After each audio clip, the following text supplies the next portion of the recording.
Se Guaranteed Irish Air Classic, it's Lumsa, Megan Scully. Absolutely delighted to be chatting to this lady, Una Healy. Conas Tatu. Oh, Tommy got Hanawa ar fod Megan agus tú féin. Oh, Ian thanks a million. It's great to chat to you on the show. Oh no, it's great to talk to you as well. I love that bit of Irish at the beginning as well. Like I miss that. That's why I like being home. I know, and I have to say, I think in recent, especially I've noticed in the last year how Irish has become so popular again, and I'm Mm. sure you're probably seeing it with the kids in school and everything, and just the couple of buckle is starting to bounce up all over the place. I've heard that it's one of the lockdown pastimes is to revisit Ireland, revisit Irish and learn it again. And yeah, my kids, we moved back to Ireland back in July, and they've started it and they're doing really well. It's just so nice to hear them speaking Irish. It's lovely. Oh, it's absolutely wonderful. And of course, the reason we are talking now is your new single, Swear It All Again. And congratulations, I have to say, it's a lovely country pop. And I love the story behind it, how it's like when you keep coming back to someone that you shouldn't. I was like, we've all been there. I was like, with my friends and everything, you're always chatting. It's like, what are you doing going back there again? It's like, I know I shouldn't, but I have. Yeah, so it's like it is a sort of a breakup song because you know it's on the way out, but you'll just keep going. But there's still a kind of like a drive and a passion, and it's so it's not like a soppy, sad love song. It's actually quite kind of it's got a bit of grit to it, and it's sort of going back to that sound that I originally always thought I would have when I was a young teen when I started writing, and I was like very much inspired by Sheryl Crow. So you can really hear that sort of like influence in there, because she was my idol growing up. But it has, yeah, it's country rock, it's guitar driven. When the melody came into my head before the lyrics, actually, I had the whole kind of production of it in my head, and then I co-wrote the song with a girl called Rachel Ferner over in the UK, and we demoed it on the day, and it was literally just voice and piano. But then I took it to Fred Abbott, who I've worked with before, and he's an amazing producer. And I just had explained to him everything the way I wanted it to sound, and he brought it to life. So yeah, I love it. I have to say I did love the sound. And of course, you're no stranger to country with your uncle being Declan Nerney as well. So I'm sure you just grew up, I suppose, surrounded by it. Yeah, I was. We were always listening to any station that would play country music, waiting for Declan to come on. So we'd have the tape recorder ready, like with the pause button down, and then Declan's on quick, and then going to his gigs. And yeah, I was just surrounded by music growing up. My mum taught me actually how to play guitar when I was 12 because she used to play herself. So it was always there, But it wasn't until I was like, yeah, kind of 12, 13 that I really got into it. I was more like into the swimming as a child. So I spent my whole childhood in a swimming pool. So it Oh, was a bit of a amazing. change, yeah.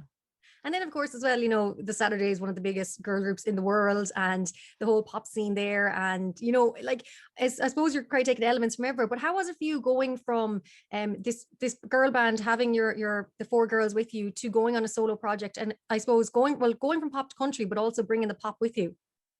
Yeah, I brought the pop with me because sort of like going from a group to solo, it was like it was going back to solo really because I'd been doing it myself for years. Like I was traveling around Ireland, going playing in pubs and clubs and restaurants and lounges and bars, like everywhere, anywhere that would have me would set up my PA system and gig for a couple of hours. So yeah, I do 2 hour sets usually, very often on my own with a guitar PA system, sometimes with another guitarist, sometimes with another singer, sometimes with more than that.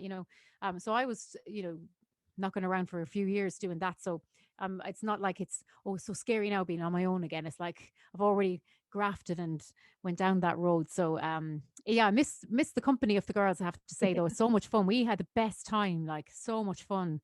We were like it was 6 years of just it was amazing. I wouldn't swap that for the world, but it's nice to kind of it's a bit more relaxing now and just to be bringing out my own original songs again. I'm very pleased to do that. Like I'll never stop releasing music.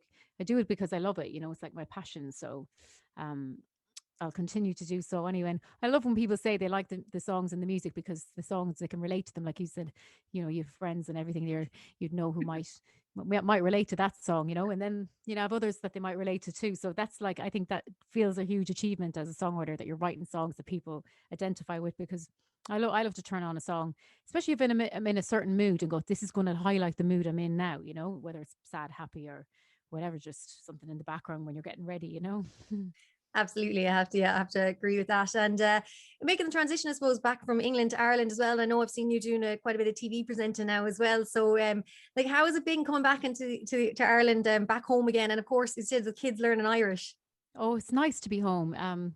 After the first lockdown, I was over there in the UK. I'd been living there for 12 years and I was all on my own with the two kids. So found it tough. It was great. Like there was elements of it that I loved, and I think everybody found lockdown one sort of like strangely, like obviously very horrible what was happening outside, but in your own little bubble at home, just it was a little bit of a novelty, almost going like, Mm. what's going on? This is like, oh, this is like a zombie apocalypse, but really, it after the weeks went on and on, it like really hit home. This is real and this is long, and it's, God knows how long it will go on for. So I felt, if this happens again, which inevitably it will, I want to be home because I need my family around me, and I need the support, especially because I work and I have no one to turn to. So I came back and packed up everything and just left, came home, and yeah, I was just settling in now. I'm back home in Thurles in Tipperary, which is lovely, where I grew up, and the kids are in the school that I went to in the presentation, and it's just, yeah, it's lovely. It's definitely the best place to be right now.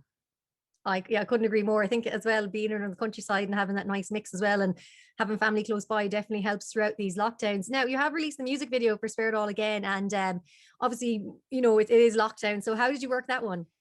Yeah, it's a lockdown COVID video, I would call it, because it's literally just it's just me and the guitar. There's no one else in the video, but I just had to perform it. I was actually doing a shoot that day for Stellar magazine with Evan Doherty, and I just said to him, Sue Brophy was doing the makeup and hair. It was only the three of us on the shoot, because usually shoots there's so many people running around, and you're looking around going, "Oh, it's just all these people here." Whereas we're all socially distanced and everything.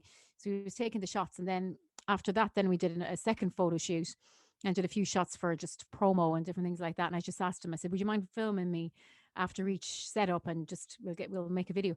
And yeah, like we sent it to an editor then, who then pieced it together, and it became a video. So it was done in a couple of hours. Actually, it was like the quickest video I've ever done in my life, with the least amount of people involved. But I'm still really happy with it, because I just performed the song, and it's nice to have a visual to go along with the song too.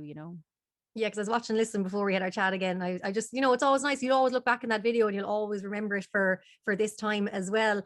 So Una, I'll have to ask you, like, I know it's hard to ask what your plans are, but maybe in the kind of rough index of what's coming next.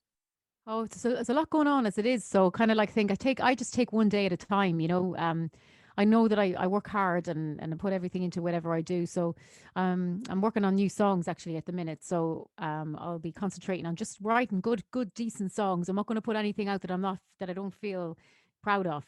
So it's all about getting good songs together, continue to just do our best to look after each other and protect ourselves from COVID, obviously. I think that's kind of a priority for everyone. I'll get back out there doing the gigs and all that when the time is right. So, but we can't push that. We just have to do what we have to do, and I just appreciate the time. I have a bit of luxury of time to write these songs, hopefully, that I can release and get back out. Can't wait to go back out on the road, and just mind the kids, make sure they're safe and happy. I've also got a shoe range, which I can chat about. The spring summer collection of my Una Healy original collection shoes are coming out again. The next couple of weeks, we're going to drop that, so that's something to look forward to. And hopefully there'll be occasions where we can get together and wear some nice heels and get dressed up for the summer. That's the plan. I think that's it. I think we're all looking forward to getting rid of the tracksuits and the casual gear and getting into the heels and the glam. I tell you, every time I see a throwback photo, I'm like, I can't wait just to get dressed up again. Like Oh, I properly. know. And Go it's on a not the night out. same. Yeah, it's not the same. You do it at home just for the fun of it. I sometimes just get dressed up when I have nowhere to go. It's nice to sit down and just put on a bit of makeup and get your hair done, or do your own hair, obviously, not get it done. There's no one doing it at the minute. Same with the nails. Like, yeah, like no, I can't wait to go have my nails done.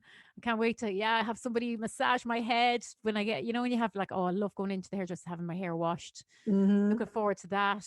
I'm just looking forward to being around people again, and when we're allowed to as well, rather than that sort of like distance, like go for a walk. It's just not the same. I miss my family, I miss my sister. I haven't seen her since Christmas. So yeah, looking forward to the summer. I reckon things might change with the vaccine and all that. Hopefully now. I said, it's a tough time for us all, but I said one day at a time and one day closer to some form of normality. Una Healy, it's been an absolute pleasure. A kind slaat the nacht Aaron show, guaranteed Irish